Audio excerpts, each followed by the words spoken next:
きょうチャンネルだ。今日は大谷慎二郎さんとのコラボで、やっていくんですけど、大谷さん、どうもよろしくお願いします。よろしくお願いします。はい。大谷さんね、ひたすら前進チャンネルというチャンネルをやってますので、そちらにもね、自分出てるので、ぜひね、みんな見てもらいたいんだけど、大谷さん。はい。いや、もうこれね、自分もうすごいもう待ちわびてました。本当ですか？はい、やりたかったです、本当に。いや、それは、僕も一緒ですよ。僕はこう、実は、僕のリハビリの先生で Y 先生っていう人いるんですけど、Y 先生が大のプロレスなんで、その方が、僕が YouTube を始めたと言ったら、これは、剣王チャンネルに出なきゃダメですと。今、プロレスラーで YouTube やってる人だったら、一番に剣王戦してますから、つって、その人に言われてですね、で、来てその先生からいろいろな情報入手して、今からあれですよね、こう、壁に僕の年表が貼り出されるんですよね。出ました年表。年表ね。これはまだ出ないんですかね。年表は、大体対戦する相手をこう知り尽くすために年表をやるんですよ。じゃあ今日はなし？今日はまだ、大谷さんが復帰されて対戦するのでしたら年表絶対やります。じゃあ早く復帰しないと。そうなんですよ。そしたら年表やりたいですね。ぜひお願いします。お願いします。っていう、年表でちょっとこう、頭に浮かんだんですけど、自分ね、大谷さんの年表をやるとしたら、もう、本当この一戦だなっていう一戦についてちょっと聞きたいんですけど、大谷さんの自分すごい印象に残ってるのは、やっぱ東京ドームの、田尻戦。田尻選手やった試合ね。もうあれが、もう自分すごい印象に残ってますね。7年でした。97年になりますかね。自分が12歳なんで、もう、本当に。12歳。もう、プロレスファン、もう、ドストレートの時ですね。やっぱ、時ってプロレス見るのが、やっぱワールドプロレスリングと全日本プロレス、地上波だったら、あとこう、ケーブルテレビで道のくプロレスとか、登竜門とか見てたんですけど、もう、あれは録画してテープがすりぐらい見たんですよ。田尻戦。東京ドームに来た時はテレビで？そうです。徳島出身なので、もうテレビ、ビデオテープすり切るぐらい見たという、めちゃくちゃ面白かったんですよね。なんかもう、表情がすごかったですね。大谷さんもそうですし、田尻さんの表情もすごかったですし、なんか未だに覚えてますね。こう、ローリングクレードルみたいなやって、3カウント入ったんじゃないかなっていう時のこの、返した時の表情が今すごい思い浮かぶんですよね。あれはもう、でも本当に、レフリーが違ったら3カウント入ってたかもしれない。いや、僕も、確か初めて食らったんじゃないのかな。ローリングクレードル。まあ、初めてじゃないにしても、めっちゃ衝撃だったんですよね。面もありましたか、やっぱ。なかなか返せない。そこ、本当になんか言われて、確かに覚えてますね。やばって思った。自分はワールドプロレスリングで見てたんですけど、もう実況ももうちょっとビビってましたもんね。うわー、これ入ったんじゃないのかなっていうぐらいの、あれがもうすごい印象に残って、ローリングクレードも3カウント入ったんじゃないかなって、もうやばってなってる大谷さんの、そのね、あとのミサイルキックもものすごい強かったですし、あれがすごかったっすね。そう、そのタイプがすごい、強烈に見えました。いや、めちゃくちゃ強烈でした。もう、いつもより。時の大谷さんってやっぱこう、ね、本当にこう、他団体から来たやつがもう叩き潰してやるっていう、こう、血の気がね、すごい盛んな選手に見えたんですけど、なんか、いつも以上でしたね、ドロップキック。そうですね、もう、まあでも、力が入るんですかね。対抗戦っていうのもありますし、自分が時見てた大谷さん、やっぱりこう、新日本プロレスでも、やっぱり、なんて言うんですかね、こう、血の気が盛んっていうのか、そういうのでやっぱすごい見てましたね。バックステージのコメントの熱さ。熱かったなと思うんですけど、なんか、なんていうんですかね、やっぱ金本さんとかもやっぱね、一緒にやってて、金本さんも熱いっていうのはありますけど、なんか一つこう飛び抜けて、違う存在感あったなって思うんですけど。そうですか。いや、僕、今田尻選手との試合を言っていただいてパッと思い返すと、やっぱり僕もはっきり覚えてますね。やっぱり僕も衝撃だったんですよ。やっぱり、新日本プロレスに在籍してて、新日本プロレスに上がってくる選手とは戦ったりするんですけども、なんですかね。まあ、もちろん田尻選手と初対決。で、僕それまでの田尻選手の事前情報が全くなかったんですよ。で、なんですかね、いざ戦ってみてですか。僕の予想だにしない攻撃をどんどん仕掛けてくるんですよ。やっぱり、僕その時、なんですかね。正直言って、僕、新日本プロレスにいた、約10年ぐらいは、いい意味でも悪い意味でも、僕ね、自分のことしか考えてなかったんですよ。まだ僕も20代で、もう上を見たら、もうとんでもなく強い先輩がうじゃうじゃいる。同期の人間にもとんでもないのがいっぱいいる。後輩からもどんどんそれが育ってくる。なんか、ある意味弱肉強食。だから僕の中で、どんな手を使っても、ライバルたちを引きずり下ろして、俺がチャンピオンになるんだような気持ちをね、思ってたんですよ。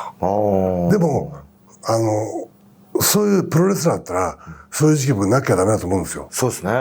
20代はまさにその時期で、まさに自分のために戦ってる中で、それまでもいろんな選手が上がってきて、僕なんか新日本プロレスは負けちゃいけないんだっていう、心構えがあって、そして僕の中で、あの時やっぱり僕ジュニアヘビー級でライガーさん、打倒ライガーさんで戦ったので、でも、みんな新日本に上がってくるジュニアの選手は、皆さん打倒ライガーで来るわけですよ。だから僕の中でライガーを倒すのは俺だみたいな。もう、なんか、なんですかね、若さゆえんのライガーには到達させないぞみたいな感じで、上がってくる選手といつも戦ってたんですよ。僕は特攻隊長になってやってるみたいな感じで。これずっとやった中で、田尻選手ももちろん、負けてたまるかって僕向かうじゃないですか。でもその中田尻選手、戦い終わった時に、僕ね、ちょっと今まで、やっぱり、すごい選手がいっぱい上がってきて、僕全員戦ってきて、戦ってきたんですけど、そういった、なんとかな、ピリピリした殺伐感みたいなのが、終わった後僕なんかなかったんですよ。なんかね、不思議な感覚だったんですよ。終わった後、僕試合後のコメントで、僕後で見直して僕思ったんですよ。めっちゃ笑顔だったんですよ、僕。で、コメントでも、やったと。また一人すげえライバル見つけたって、喜んでるんですよ、僕。でも今までもう上がってきた選手でライバルいっぱいいて、負けてたまるかって戦ってたけど、田尻選手は本当に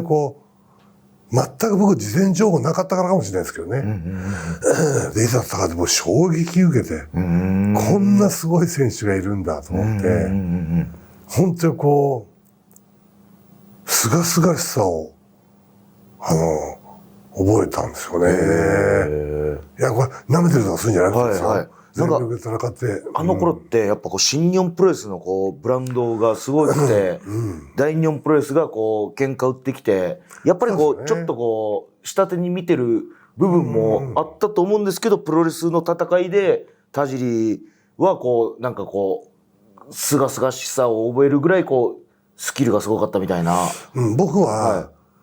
まああの時では図式的にこう、新日本対インディーみたいな図式だったんですよ。そうですよね。はい。もう今はね、インディーって言葉さえね、もうちょっと古い。言わないですけど、今そういう対決の中で、僕はこう、一つ組まれたんですね、カードが。でも僕の中では、インディーっていうイメージじゃなく、なんかこう、一人の、また新たなライバルが来るから絶対負けてられないみたいな。自分より先で生かさないぞみたいな気持ちで迎え撃ったんですけど、僕の想像をはるかに超えた実力というかね、そういうのを見せられて、本当になんか清々しさを覚えたというか、やったぞみたいな、また一人すげえライバル見つけたみたいなことをね、言った覚えがあるんですよ。でもね、その言葉が、大谷さんのこう、認めたっていう言葉は嘘じゃなく、もうその後ね、こう、WWE 行って、スーパースターになるぐらいの。いやいや、僕が認めたっていうのはおかましいですよ。ダジ選手はダジ選手で、それほどの実力、スキルがあるわけですから。僕はもう認める認めないっていうより、俺より先に行かせないぞって気持ちで、新日本プロレスの時は、いつも他団体からね、上がってくる選手は、戦ってた記憶がありますよね。結構自分、道のくプロレスファンなんですけど、道のくプロレスともこう、結構対抗戦ありたじゃないですか。結構道のくプロレスの人たちも記憶を飛ぶぐらいのドロップキック食らってるとかいうのは、やっぱ対抗戦になったらこう、力が入るっていうのもあるんですかね。道のくプロレスさん戦う時も、本当にもう田地選手と戦った同時にこう、俺より先に行かせない。確かに道のくプロレスさんは特に、僕の先に打倒ライガーがあると思うんで、そこまで行かせないぞって気持ち。ライガーの前に大谷慎次郎がいるぞっていう感じの。そうですね。その中で僕、戦った中で、ね、こう、記憶で覚えてる高道の選手とか。やってました。はい。高道のもスワンダイブのドロップキックやってましたもんね。その後、中島半蔵選手とか。中島多分、剣王チャンネル見てる人多分知らない人ほとんどだと思うんですけど、はい。広島のレッスルゲートの中島半蔵、はい。僕やらせてもらいましたし、ね、あの時こう、シングルはなかったかもしれないけど、テリーボーイ選手とか。テリーボーイ、はい。メンツ帝王ですね。はい。いろんな選手と絡ませてもらって、あの中で僕はもう、俺より先は行かさないっていう必死の思いで戦ってましたよね。でももう、そういった今名前出す選手も皆さん、すごい実力があるわけじゃないですか。そうですね。ね、すごい実力を発揮されるわけですからね。やっぱそういうこう、実力ある選手とこう、戦った時はもう、まあ言えば、強め、固めで、いやいや、はい。なんですかね。まあ、おそらく、強めだな、固めだなっていうのは、おそらくだけど、見てる人の気持ちでそう見えるんじゃないですかね。僕はやっぱり誰とでも、こう、なんか、その試合に対する力の入れようっていうものは、変わ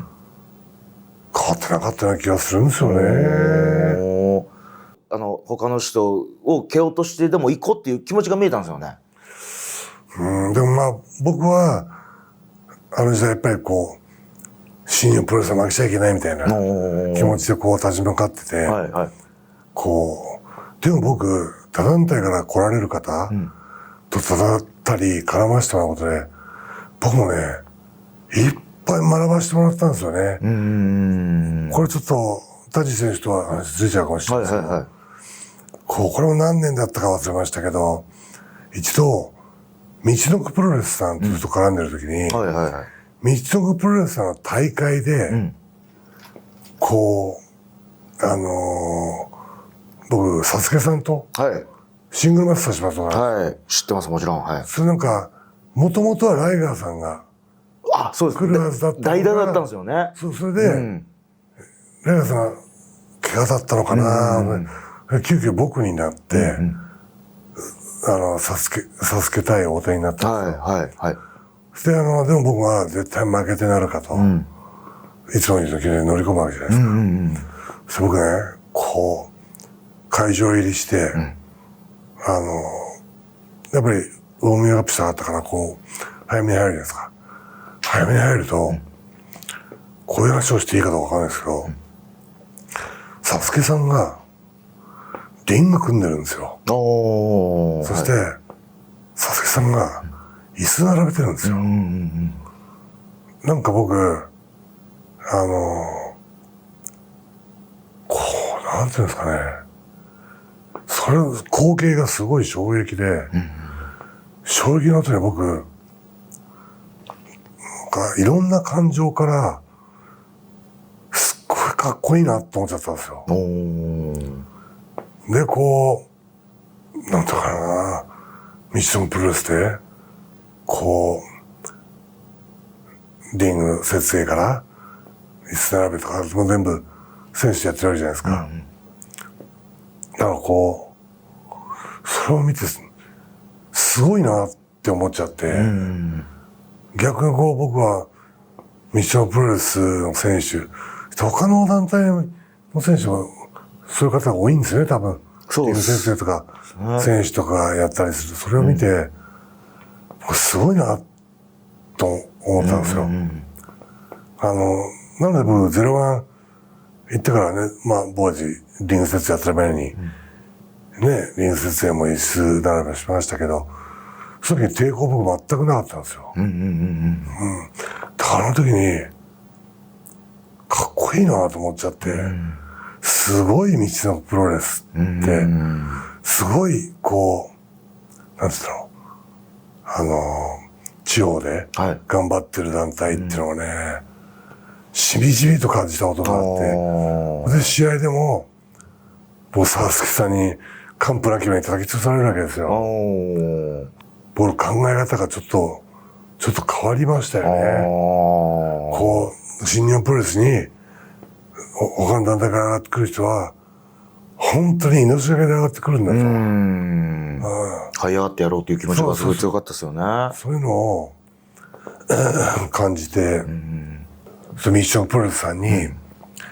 出させてもらって、こう、なんですかね、ミッションプロレスさんの凄さも感じて、あと、それと同時に、新日本プロレスに、やっぱりこう、新日本プロレスにいる間、本当にこの、プロレスに集中させてもらえる、練習試合に打ち込める、こう、環境を新日本プロレスは作ってくれてたんだっていう、そういう新日本プロレスに対する感謝もすごい感じれたんですよね。でもやっぱなんか今ってそういう戦いが結構薄れつつあるので、そういうのもね、そういうのもプロレスじゃないですか。それをね、こう今のプロレスにもこう出してもらいたいなっていうのがすごいありますね。今の気持ち聞いてて。はい。確かに僕、これはね、丸内選手とも対談させていただいて、似たような話したんですけど、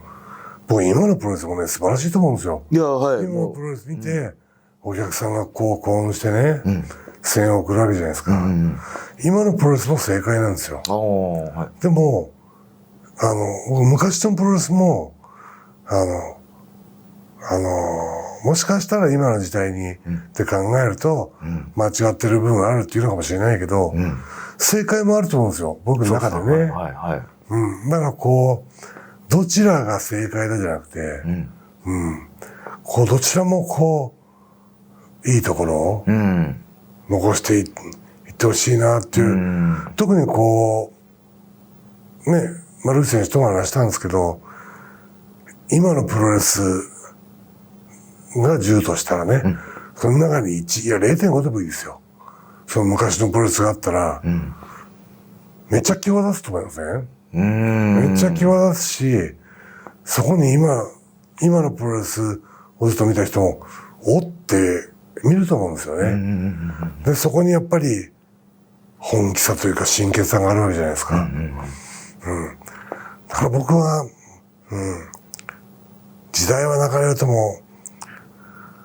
全部はなくなってほしくないなって僕の願いはありますね。最初の頃、大谷さん喋っていただいたんですけど、やっぱ他人、ライガーさんがいるとかね、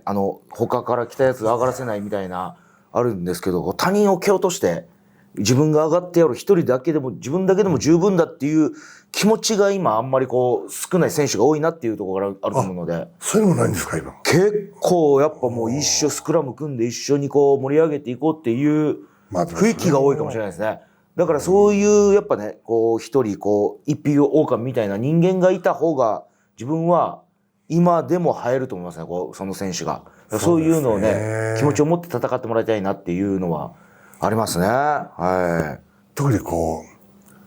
若い選手の中でいたら嬉しいですね。そうなんですよ。若い選手の中で、はい。特に僕も、さっき言ったように新日本プロレス行った時は、自分が這い上がるためだけに頑張った気がするんで。はい。で、僕、01に行って、それから話はちょっと変わるかもしれないですけど、いろいろチャリティーとかも始めて、そして僕の試合を見て、興奮してくれるお客さんの時には涙流して、応援してくれる子供たちがいるのを見て、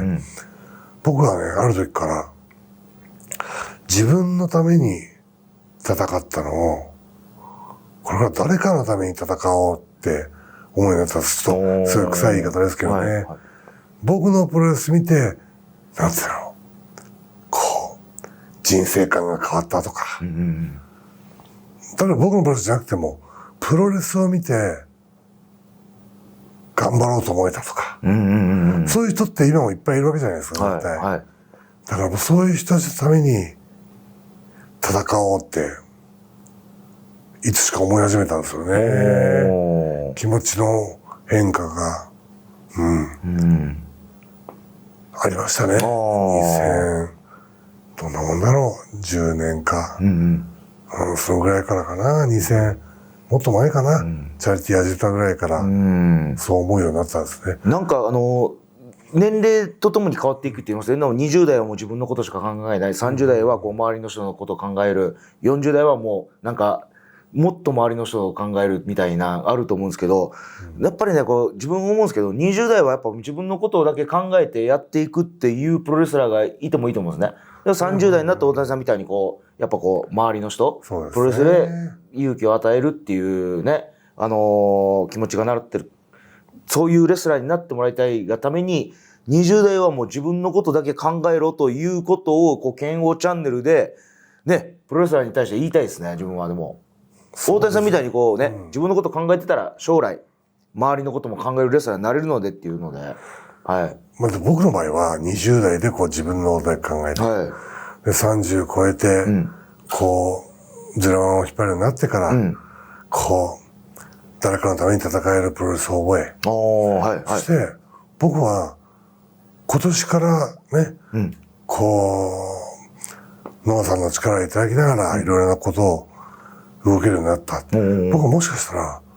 また一つ、なんていうの、ステージが上がったのかなっていう気もするんですよ。これからは、自分のためでもあり、誰かのためでもある、戦いをする時期なのかなっていう。自分のためだけの時代があった。誰かのための時代があった。これから自分のためであり、誰かのためで、にいろんなことを、行動を移せる。そういう時期なのかな。だから一つ、ステージ上がったのかなって気が、ノアさんと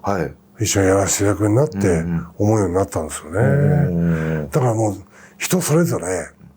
やっぱり僕がそうだったわけで、もしかしたらもうずっと自分だけ頑張って、自分だけ考えて生きていく人もいるかもしれない。でも最初から誰かのために生きるんだっていう人もいるかもしれない。それはその人たち、その人の人生であるから。これもまた、どれが正解じゃないんですよね。そうですね。だから剣王チャンネルを見ていただいている方も、20代だからね、自分だけ考えなきゃいけないっていうんじゃなく、だって20代からでも、誰かのために生きてる人いっぱいいますよ。誰かのために生きてる人特に今の中多いかもしれない。でも、特に10代はね、誰かのために頑張ってる人も、その中の何%かはね、自分のために生きてもらいたいなって気持ちはありますよね。めちゃくちゃ面白かったです。本当ですか？はい。いやね、また機会ありましたら、またこういうふうにね、大谷さんの話も聞きたいと思いますし、ケオンチャンネル見てるね、人も、大谷さんがね、もう今後多分ね、もうリングね、復帰してもらえるので、その時もぜひ応援してね、もらいたいと思います。はい。大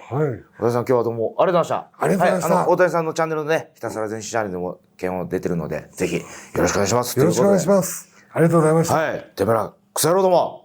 これからはな、ケオン、そして大谷慎吾さん、俺たちについてこい。